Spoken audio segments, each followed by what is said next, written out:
পৃথিবীর কোনো মানুষ যদি আপনাকে ঠগায় কখনো আঘাত নেবেন না, কারণ মানুষ বড় নেমু খারাপ, মানুষ বড় গাদ্দার।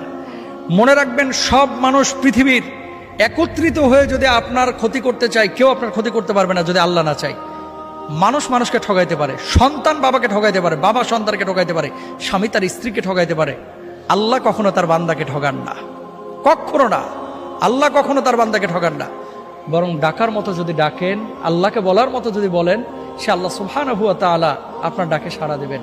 আপনি মনে করছেন যে এত ডাকলাম আল্লাহ তো সাড়া দিচ্ছে না, কে বলছে দেয় নাই? কিছু কিছু সময় এটা আপনি বুঝতেছেন ভুল। একটা সময় ধরেন, আপনি যখন আপনার বয়স 7 বছর 8 বছর ছিল, 5টা টাকা পাইলে মনে করতেন লাইফের এটাই সবচেয়ে সুখের মুহূর্ত, কারণ 5 টাকা দিয়ে এখন একটা আইসক্রিম কিনে খাবো। কিন্তু ওই সময় যদি 5 কোটি টাকা আপনারা দেওয়া হতো, 5 কোটি টাকার ভর আপনি সামলাইতে পারতেন না। এই 5 কোটি টাকা আপনি কি করবেন, তাই না? আপনি